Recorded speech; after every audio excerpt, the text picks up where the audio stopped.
MBBS in China की life कैसी थी, वहाँ लाइफस्टाइल कैसा था, वहाँ टीचर कैसे होते हैं, वहाँ मौसम कैसा होता है, वहाँ चाइनीज़ लोग कैसे होते हैं। ये क्वेश्चन डेफिनेटली आप सबसे जो जो चाइना का ग्रेजुएट है, यहाँ के मेडिकल ग्रेजुएट्स ने और आपके पुराने कॉलेज स्कूल के फ्रेंड्स ने लाजमी पूछा होगा। लेकिन डेफिनेटली इसका वन वर्ड आंसर तो हो नहीं सकता।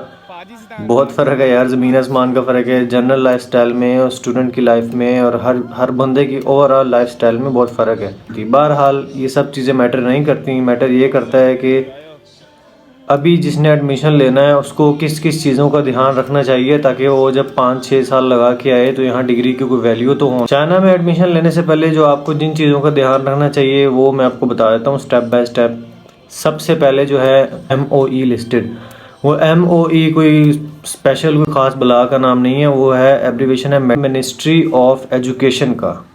मतलब कि आप वहाँ से MBBS करके आ रहे हैं तो मेडिकल की फील्ड है ना, तो पाकिस्तान में उसकी कौन सी जो है बॉडी उसको रेगुलेट कर रही है, PMDC, Pakistan medical and dental commission. तो आपने चेक कर लेना है कि जो भी यूनिवर्सिटी आपका एजेंट आपको बता रहा है या आपका दोस्त या आपका जो भी सोर्स है जिससे आप एडमिशन करवा रहे हैं, कि वो यूनिवर्सिटी जो है Pakistan medical and dental commission की वेबसाइट पे आप जाकर लिखेंगे तो पता लग जाएगा। जैसे मेरी यूनिवर्सिटी आपको सामने नज़र आ भी रहा होगा क्लिप, ये ग्रीन लिस्टेड है, मतलब एक्सेप्टेड है इसकी डिग्री।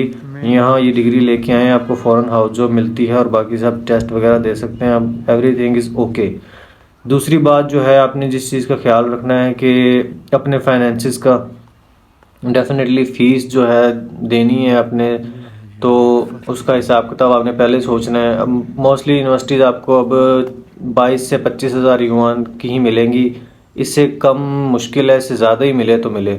और 25 हज़ार युआन बनता है 10.5 या 11 लाख रुपए बनता है, बट स्टिल पाकिस्तान से सस्ता है। लेकिन फिर भी आपने देखना है इस चीज़ को कि भाई उसमें फ़ीस कितनी है। बाकी जो डॉक्यूमेंट्स वगैरह रिक्वायर्ड होते हैं at the time of admission, वो तो कोई बड़ी बात नहीं है, वो तो नॉर्मल से अपने अब डिग्रीज जो हैं वो देनी है, police character certificate, passport, definitely number 1 पे पासपोर्ट तो सबसे पहले ना। और ये छोटी मोटी चीज़ें हैं, इनका तो कोई इशू नहीं है, तो एक एक दिन में चीज़ बन जाती है, ये तो मसला ही नहीं है। बस आपने क्योंकि किर्गिस्तान के स्टूडेंट आपको याद होगा आए थे डिग्रियां लेके, इतना कुछ अपने इतने साल अपने लगा के, लाखों रुपए लगा के, और इधर आके उनको एक्सेप्ट ही नहीं किया गया, हाउस जॉब तक नहीं मिली। मतलब there MBBS is equal to zero in Pakistan, just because registered नहीं थे वो। और तीसरी चीज़ आपने क्या देखनी है, एजेंट एडमिशन। एडमिशन कैसे होता है, क्या होता है, रिक्वायरमेंट्स जो आपने पूरी कर दी, डॉक्यूमेंट थोड़े बहुत होते हैं वो तो आपने दे दिए। उसके अलावा एजेंट लेते हैं आपसे एप्लीकेशन फ़ी, वो किसी भी यूनिवर्सिटी की 600-800 युआन से ज़्यादा नहीं होती मोस्ट ऑफ द टाइम। और वो दे के एडमिशन लेटर यूनिवर्सिटी ऑफ़र करती है, इशू करती है। उसका मतलब ये होता है कि यूनिवर्सिटी ने आपकी डिग्री विग्री सब कुछ चेक किया, आपके मार्क्स देखे, और यूनिवर्सिटी ने डिसाइड किया कि हाँ भाई हम आपको एडमिशन देते हैं। वो एडमिशन देगी यूनिवर्सिटी तो फिर उससे अगला प्रोसेस चलेगा। अगर नहीं देती तो वो fees most of the cases में नॉन रिफंडेबल होती है। ये भी यूनिवर्सिटी का पैसे कमाने का तरीका समझ लो, या जो भी, ये तो पूरी दुनिया में आपको पता है क्या क्या चल रहा है, और कोई इधर बैठा है पैसे लूटने के लिए। तो वो यूनिवर्सिटी ऐसे करती है कि अप्लाई कर दो, अप्लाई कर दो, 600 युआन भर दिया, 800 युआन भर दिया, अप्लाई कर दिया। बाद में यूनिवर्सिटी ने डिसाइड किया यार इसके नंबर कम है, या हमारा बैच पूरा हो गया, ये हो गया, वो हो गया, वो नॉन रिफंडेबल है। तो अगर हो गया तो फिर तो very nice and well and good है, एडमिशन लेटर निकलेगा। और उसके साथ चाइना का जो एडमिशन लेटर होता है उसको कहते हैं JW202, वो लेटर आपको इशू होता है। तो मतलब आप वो लेके जा सकते हैं एम्बेसी में, प्रेजेंट करते हैं कि ये यूनिवर्सिटी है, इसने मुझे एडमिशन दिया है, तो उस बेस पे आपको एम्बेसी वीज़ा लगा के देती है। अब JW202 में सारी कहानी है, इसी के एजेंट पैसे रख रहे होते हैं, कोई थोड़े रखते हैं, कोई बहुत ज़्यादा रखते हैं। कहने का मतलब कि यूनिवर्सिटी की फ़ीस तो वही है 600-800 युआन एप्लीकेशन फ़ी। उसके अलावा एजेंट जो आपका है, जो जिसने उस यूनिवर्सिटी का सोल कॉन्ट्रैक्ट लिया हुआ है कि भाई यूनिवर्सिटी उसके बगैर एडमिशन किसी का एक्सेप्ट करती ही नहीं है, तो वो तो डेफिनेटली आपको उसी के थ्रू होके जाना पड़ेगा, उसको मजबूरी समझे या जो भी।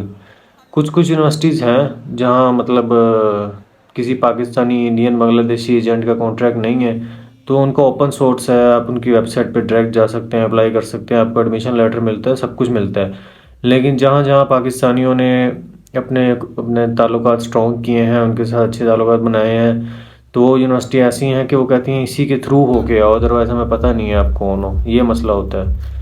तो ये है कि आपने ढूंढना है, ये पहले तो अपनी यूनिवर्सिटी चेक कर लेनी है ना, क्योंकि यार चलो पैसे ज़्यादा लगे कम लगे एक दफ़ा लग जाते हैं, लेकिन इन द एंड आपको ये तो ना पता लगे ना 6 साल बाद आके वो यूनिवर्सिटी तो किसी खाते में नहीं थी। तो ये MBBS को क्या एब्रीविएशन है, bachelors of medicine, bachelor of surgery. अब कोई यूनिवर्सिटी ऐसे करती है कि कहती है कि सिर्फ बैचलर्स ऑफ मेडिसिन का आपको हम देंगे सर्टिफिकेट, मतलब कि आपके सारे MBBS को उन्होंने काट के हाफ कर देते हैं, ऐसे भी चांसेस आए हैं। तो आपने वो भी डेफिनेटली सर्च कर लेनी है कि यूनिवर्सिटी 100% हो, उसके जो पहले से ग्रेजुएट हैं उनसे आप इन्फॉर्मेशन ले लें कि भाई आपने इस यूनिवर्सिटी से ग्रेजुएट किया है तो क्या था आपकी डिग्री में क्या लिखा हुआ था, आगे पाकिस्तान में आगे हाउस जॉब मिली नहीं मिली। और हाउस जॉब का मैं आपको बता दूं, हाउस जॉब अनपेड मिलेगी आपको। यहाँ के ग्रेजुएट्स हैं उनको 65-67,000 मिलता है, जो यहाँ के पाकिस्तानी ग्रेजुएट्स हैं। लेकिन जो FMGs हैं इनको बड़ी देर से ये रूल है कि इनको कोई वैसा नहीं मिलेगा, क्योंकि बस मर्ज़ी हुकूमत की यार, वजह तो कोई नहीं है। खैर, तो वो अनपेड आपको करनी पड़ेगी। उसके बाद आप NLE देंगे, national licensing exam part 1 part 2 वो देते हैं, आप क्लियर करते हैं, फिर आपको एक परमानेंट लाइसेंस मिलता है पाकिस्तान में कि आप you are now registered as a certified doctor, you can start your private practice. और या फिर आप गवर्नमेंट जॉब्स के लिए अप्लाई करें। लेकिन जॉब्स के हालात भी इधर पता ही है आपको क्या है, यहाँ 40 सीटें आई हैं इधर शेख ज़ैद में और 1500 लोग अप्लाई कर चुके थे, थोड़े दिन पहले की अपडेट है, अब शायद उससे भी ज़्यादा हो जाएं। और अब ये लोग कह रहे हैं कि हम अपने ग्रेजुएट्स को प्रेफर करेंगे, अपने में से भी वो जो जिनकी टॉप परफॉर्मेंस थी। तो मतलब इधर तो चांस मुश्किल है, ये मैं कहना चाह रहा हूँ आपको। बाकी चाइना की सारी सूरत हाल मैंने आपको बता दी है। सितंबर सेशन में एडमिशन ओपन है। चाइना में 2 सेशन होते हैं, सितंबर और मार्च।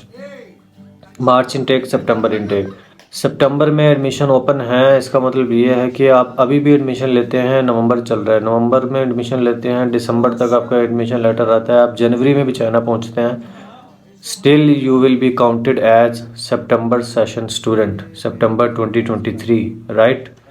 और मज़ीद यूनिवर्सिटीज़ की इंफॉर्मेशन अगर आपने लेनी है, आप नीचे कमेंट में, मेरा व्हाट्सएप है, इंस्टा है, हर चीज़ है, वहाँ मुझे रीच आउट कर सकते हैं। और कोई भी और इन्फॉर्मेशन चाहिए हो या मैं कोई पॉइंट मिस कर गया हूँ। बाकी जनरल लाइफस्टाइल का वो यार इशू नहीं है, वो इतनी डिटेल में जाने की ज़रूरत नहीं है। और लोगों के लाइफस्टाइल व्लॉग्स पड़े हैं, वो तो आपको वीडियो कंटेंट मिल जाता है कि भाई चाइना में क्या कैसा है, ये खाना पीना ये वो सब अच्छा है, सब कुछ मिल जाएगा आपको, ये मैं बता सकता हूँ। मिल सब कुछ जाएगा आपको, कोई टेंशन नहीं होगी कि यार ये क्या, ये तो इधर है ही नहीं, मैं तो इधर जो है मर रहा हूँ, ऐसी कोई बात नहीं है।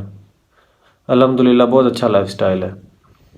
और बस यही पॉइंट्स आपको बताने थे, काफ़ी अरसे से मैं वीडियो बनाना चाह रहा था, तो अभी मैंने कहा एडमिशन ओपन है, स्टूडेंट वगैरह रिज़ल्ट अभी पिछले महीने आया है, तो एडमिशन के लिए ढूंढ रहे होते हैं यूनिवर्सिटीज़ वगैरह।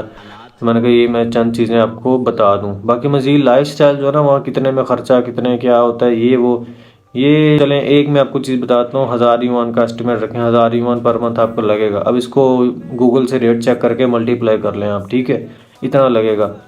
लेकिन पाकिस्तान से still is cheaper, a lot cheaper. 10-11 lakh fees है ना पाकिस्तान में, तो डोनेशन और पता नहीं क्या क्या डाल के कहाँ से कहाँ कहाँ पहुँच जाता है। बाकी आपकी चॉइस है, तो मैंने तो बस आपको बताना था जो मेरा एक्सपीरियंस है। बाकी डेफिनेटली फ़ैसला आपका है, आप क्या अपना परस्यू करना चाह रहे हैं करियर में, और क्या आपने ज़िंदगी को कहाँ लेके चलना है।